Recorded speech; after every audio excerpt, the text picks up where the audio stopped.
तो आज हम करेंगे चैप्टर सॉल्यूशन के इंटरेस्ट क्वेश्चंस। ठीक है, इसमें पहले first numerical calculate the mass percent of benzene and carbon tetrachloride if 22 gram of benzene is dissolve in 120 gram of carbon tetrachloride. तो सबसे पहले क्या है, 22 gram of benzene is dissolve in 122 gram of carbon. तो ये हमारा solute हो गया। इसको बेंजीन को इसमें हमने डिसॉल्व किया है। मास परसेंट किसका फाइंड करना है? बेंजीन का। तो जिसका मास परसेंट फाइंड करना होता है तो मास परसेंट का फॉर्मूला क्या होता है? Mass of one component. जिसका मास फाइंड करना है उसका मास ऊपर, नीचे टोटल मास ऑफ सॉल्यूशन। ठीक है, तो बेंजीन का मास ऊपर, नीचे total mass of solution. Benzene का मास कितना है? 22 ग्राम। 22 ग्राम पुट किया और सॉल्वेंट हमारे पास नीचे मास है ना टोटल, तो 22 ग्राम प्लस इसका, तो वो इसको पुट करेंगे तो यहाँ पर क्या आ गया 144 और 22। अब क्या करेंगे, इसमें हम सॉल्व 2 से डिवाइड किया, 72 आ गया, 11 टाइम्स गया, फिर 2 से इसको हमने डिवाइड किया 36, 18 आ गया और यहाँ पर 25। इसको मल्टीप्लाई किया 25 मल्टीप्लाई इसमें करेंगे,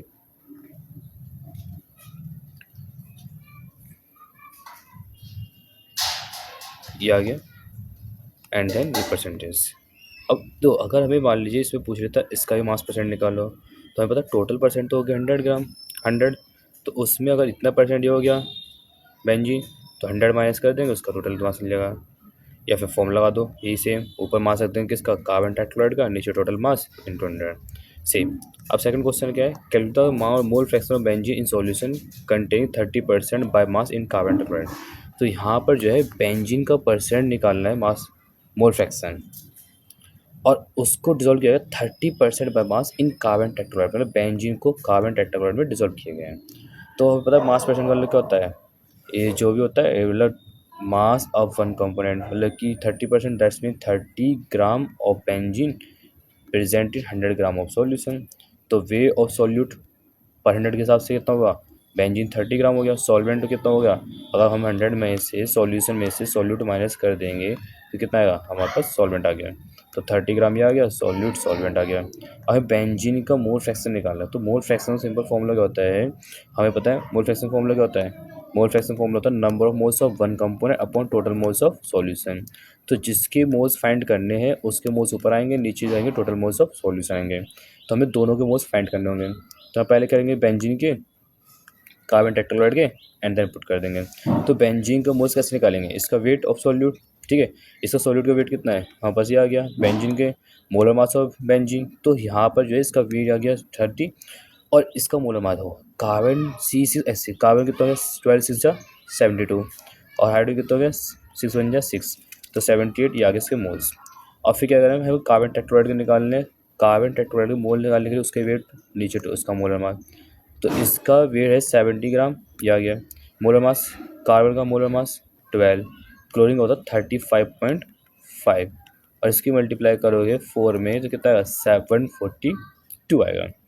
तो अब इसको क्या नाम है, इसके हमारे मोल्स आ गए ये, तो दोनों के मोल्स फाइंड हो गए। हमें मोल फ्रैक्शन जिसके फाइंड करने हैं उसके हम मोल्स डालेंगे। अब बेंजीन का फाइंड करना है तो बेंजीन का मोल्स क्या आएगा, moles of benzene upon total moles of solution. तो बेंजीन के मोल्स हमारे पास ये रहे 0.384, और कार्बन टेट्राक्लोराइड के मोल्स ये रहे इसके, यहाँ पुट कर देंगे, दोनों का मोल्स आ गया, ये आ गया 0.384, ये आ गया 3 + 4, ये इसको ऐड करेंगे, ये आ गया। तो अब इससे इसको डिवाइड करेंगे तो हमारा ये आंसर आएगा। अब बोल दूसरे का मोल फ्रैक्शन निकालना है हमें, तो मोल फ्रैक्शन का किसी भी सॉल्यूशन में एक कंपोनेंट, दो कंपोनेंट, तीन कंपोनेंट, यहाँ पर जो मोल फ्रैक्शन समझ से क्या आता है 1 आता है, तो 1 आएगा। तो ये अगर एक का मोल फ्रैक्शन हमारे पास ये है, इसके मोल फ्रैक्शन हमें पता है, इसका निकालना है, तो इसको इस साइड लेंगे, माइनस से पहुँच जाएगा 1 माइनस ये आ गया, तो 1 माइनस 0.5 ये आ गया।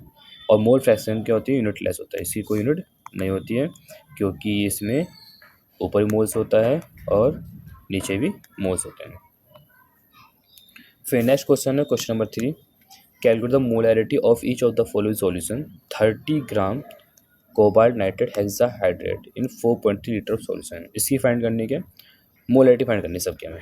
तो मोलैरिटी फाइंड करने का मोलैरिटी फॉर्मूला क्या होता है, number of moles of solute upon volume of solution in litre, और इसका मतलब है मोल्स फाइंड करना, और मोल्स फाइंड करने चाहिए वेट चाहिए सॉल्यूट का, और इसका मोलर मास, इसका मोलर मास निकालना होगा। तो वे सॉल्यूट कितना 30 ग्राम, वॉल्यूम सॉल्यूशन की मात्रा 4.3 लीटर। मोलर मास, तो कोबाल्ट का मास होता है 59 और नाइट्रोजन का मास कितना होता है 14। कितने नाइट्रोजन है 2, 14 2 या 28। ऑक्सीजन कितना हो गया हमारे पास 3 2 या 6 और 16 6 या 96 प्लस वाटर के एक मोलिक्यूल का मास होता है 18, तो 18 × 6। अब सबको ऐड कर दोगे तो हमारे पास आएगा ये 291 ग्राम पर मोल। अब सब फाइंड करना है मोल्स, मोलैरिटी फाइंड करने के लिए तो वेट ऑफ सॉल्यूट और अपॉन मोलर मास आ गया। वे ऑफ सॉल्यूट, ठीक है, अपॉन में मोलर मास। तो यहाँ पर जो है अब सॉल्व करते हैं। वेट ऑफ सॉल्यूट हमारे पास कितना आ गया, ये आ गया मोल्स निकालने के लिए, मोलर मास ये आ गया। अच्छा इसको डिवाइड करेंगे तो हमारा आंसर ये आएगा। तो अब यहाँ पर क्या मोलैरिटी, मोलैरिटी निकालनी है तो नंबर मोल्स ऑफ सॉल्यूट कितना 0.103। वॉल्यूम सॉल्यूशन कितना है पास, वॉल्यूम सॉल्यूशन है 4.3 लीटर। डिवाइड करेंगे इसको तो ये आएगा हमारे पास, और इसके ऊपर क्या है मोल्स है, नीचे लीटर, तो मोल पर लीटर। अब यहाँ नेक्स्ट क्वेश्चन जो है बस थर्ड, अब पता क्या है क्वेश्चन ये 30 ml of 0.5 molar H2SO4 diluted to 500 ml। तो इसको जो है ये 30 ml तो ऑलरेडी था, तो 30 ml मतलब हमारे पास ऐसा था, ये क्या नाम है 30 ml का पहले हमारे पास सॉल्यूशन था, उसकी ऑलरेडी कंसंट्रेशन है, इसका वॉल्यूम कितना है 30 ml।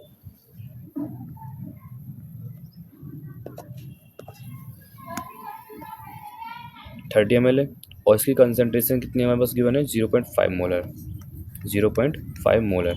इसको हमने डाइल्यूटेड किया, क्या किया डाइल्यूटेड, और इसकी क्या नाम है वॉल्यूम ने कितना पहुंचा दिया फाइनल वॉल्यूम, तो 500 ml। अब हमें पता है क्या है कि हम जब डाइल्यूट करेंगे तो सिर्फ सॉल्वेंट बढ़ रहा है, सॉल्यूट के अमाउंट कुछ चेंज आएगा ही नहीं, क्योंकि सॉल्यूट भी ना तो इंक्रीज कर रहे हैं ना डिक्रीज कर रहे हैं। अब मान लो इसकी मोलैरिटी हम लोग M1 लेट कर लिया, वॉल्यूम इसकी मोलैरिटी लेट कर लिया M1 और वॉल्यूम लेट कर लिया V1। इसकी मोलैरिटी हमने फाइंड करनी है और इसका वॉल्यूम आ गया हमारे पास V2, ये बताएं। तो सिंपल अगर मान लो मोलैरिटी इक्वल टू क्या होता है number of moles of solute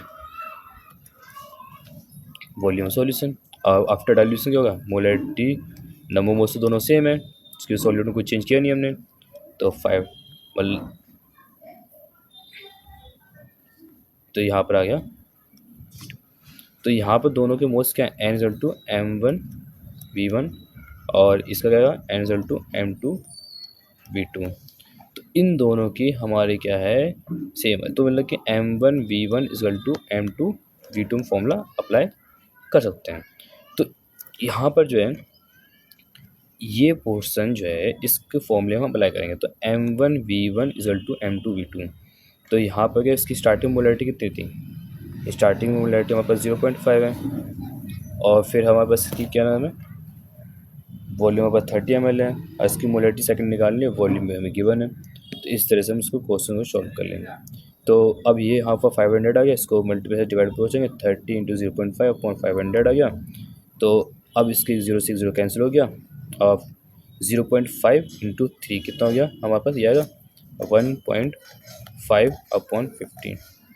अब टेस्ट में हटा देता हूँ, ठीक है। 500 से डिवाइड करोगे तो हमें पता है 15 है 0.000, तो ये क्या है 5 3 15 आ गया, तो क्या आ गया यहाँ बस 0.03 मोलैरिटी आ गया। तो ये इसको हम इस तरह सॉल्व कर लेंगे। और इस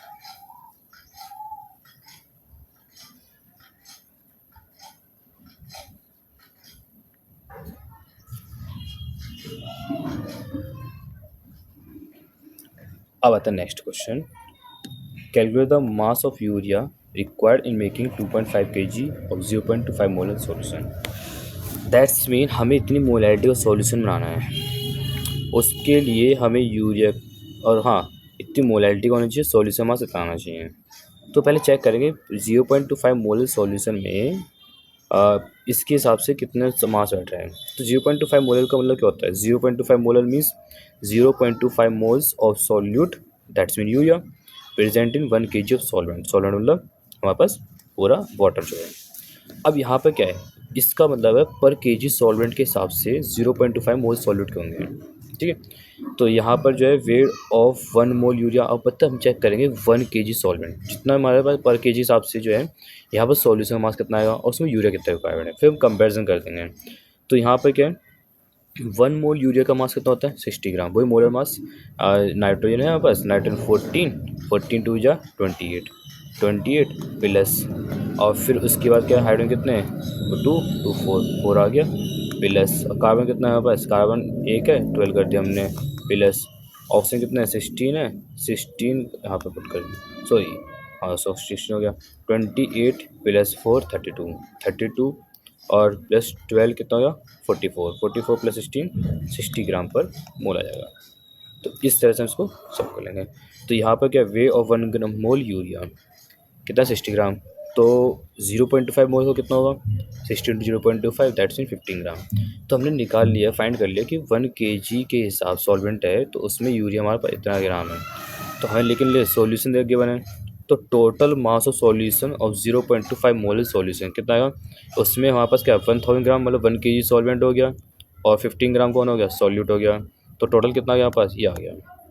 अब इतने सॉल्यूशन को बनाने के लिए वो भी कितने 0.25 मोल का,